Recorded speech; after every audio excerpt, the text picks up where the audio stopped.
On est prêt?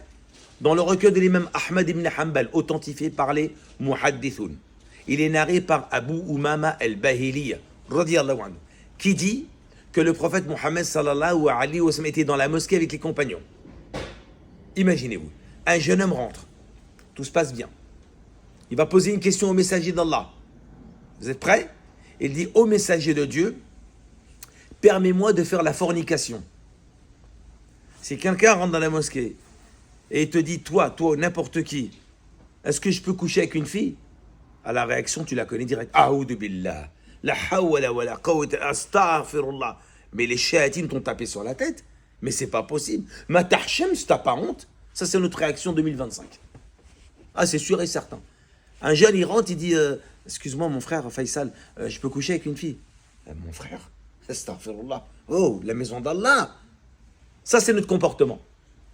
On est très loin du comportement du messager d'Allah dans la réaction de scènes telles comme celle-là. Vous êtes prêts? Quand il a dit ça, les compagnons étaient présents. Tout de suite, qu'est-ce qu'il veut faire? Il voulait le malmener.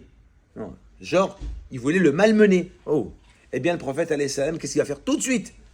Il dit, écartez-vous, c'est mon affaire. Je suis le prof, je suis le coach, vous êtes des élèves, vous me regardez. C'est pas ça la bonne manière. C'est pas encercler quelqu'un et lui faire mille et un reproches. Et le prophète, alayhi salam, quand il va entendre ce jeune homme, eh bien, demander la fornication, coucher avec une fille, le prophète, alayhi salam, tout de suite, il va dire, ni astaghfirullah, ni la hawla wa la quwwata illa billah, ni a'udhu billah, rien de tout ça. Vous savez ce qu'il va faire? Il va dire, approche-toi de moi. Je comprends maintenant pourquoi on dit les sahaba. Les sahaba vient du mot la sohba, la compagnie, parce qu'ils ont accompagné le messager de Dieu. Toute leur vie, ils ont été éduqués dans la sohba. Pour ça, on les appelle les compagnons, les sahaba. Et le jeune homme, le prophète lui dit, approche-toi de moi. Approche-toi de moi. Approche-toi de ma compagnie. Il s'approche. Et le prophète alayhi salam va lui faire une thérapie. Il va lui poser des questions très sensibles, très fortes, très sensibles et très fortes, pour qu'il se rende compte de la gravité de ce qu'il demande. Très bien. Une fois qu'il s'approche du prophète alayhi salam, il lui dit, aimerais-tu que quelqu'un fasse cela avec ta mère? Wow. Si quelqu'un dans la rue te dit, est-ce que tu veux que quelqu'un couche avec ta mère? Regarde ta réaction. Ah, c'est pas possible, tu te mets en quatre là. Tu te mets en quatre. Mais jamais de la vie, mais t'es fou, ça va pas la tête. C'est quoi cette question? Pourquoi? Pour se rendre compte de la gravité. Parce que pour toi, tu sais que c'est grave. C'est tellement grave que tu n'acceptes même pas qu'on peut imaginer que quelqu'un couche avec ta mère. Eh bien, le prophète al-Sam, il veut lui faire comprendre que c'est très grave de coucher avec une fille hors mariage. Il lui dit, est-ce que tu aimerais que quelqu'un fasse cela avec ta mère? C'est une question. L'homme, il dit, je sacrifierai mon père et ma mère. Jamais quelqu'un fera ça avec ma mère. Mais c'est pas fini, une thérapie, c'est pas du jour au lendemain. Il faut du temps. Alors il continue, il enchaîne. Il dit maintenant, est-ce que tu aimerais que quelqu'un fasse cela avec ta sœur? Il choquait le jeune homme. Jamais de la vie, je sacrifierai mon père et ma mère. Vous voyez le prophète Hassan, il lui fait montrer la gravité. Parce que quand le jeune homme, il rentre dans la mosquée, je fais une parenthèse, hein, il rentre dans la mosquée. Il dit au messager d'Allah, permets-moi de faire la fornication. Vous êtes tous d'accord avec moi, c'est l'unanimité, les savants l'ont dit, que lui, il sait que c'est interdit de forniquer. Parce que si ce n'est pas interdit, pourquoi il va demander la permission? Un exemple, le porc, le cochon. C'est interdit ou c'est pas interdit? Unanimité. L'unanimité, personne mange du cochon. C'est interdit. Si quelqu'un rentre dans la mosquée, il dit voilà, savant, imam, donne-moi la permission de manger du cochon. Pourquoi il demande cette question? Parce qu'il sait que c'est interdit. Donc il veut une permission. D'accord? Une dérogation. Donc il sait que nous on sait que c'est interdit. Donc il demande quoi? Une dérogation pour manger du porc. C'est la même chose. Il n'est pas ignorant ce jeune homme-là. Parce que s'il savait que c'était halal, il ne viendrait jamais taper à la mosquée et puis il y va et puis il fait ses galipettes. Non. Donc il sait que c'est interdit et il veut une fatwa, une dérogation, une permission. Ijaza. Udur. Très bien. Et il continue. Le prophète al-Islam dit, il voit que il n'est pas encore prêt. Aimerais-tu que quelqu'un fasse avec ta tante paternelle, maternelle? Messager d'Allah, je sacrifie mon père et ma mère. Ma tante, la sœur de ma maman, jamais de la vie. Et il continue. Aimerais-tu que quelqu'un fasse cela avec ta tante paternelle? Je sacrifierai mon père et ma mère. À 4 reprises, il lui dit non, jamais quelqu'un couchera avec ma mère. Jamais quelqu'un fera ça avec ma sœur. Jamais quelqu'un fera ça avec ma tante maternelle, ni ma tante paternelle. Jamais, j'accepte pas. Et regardez, le prophète alayhi salam, il dit maintenant, approche encore toi de moi. Et il approche et carrément il se colle à lui.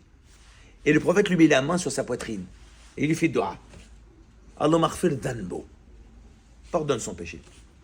Tahar qalbo. Purifie son cœur. Et protège sa chasteté. Le discours est fini. Est-ce que le prophète a sorti un verset du Coran? Et pourtant, il peut en sortir à l'appel. Hein. Il peut en sortir à l'appel. Hein. Aucun verset du Coran. Ça s'appelle quoi?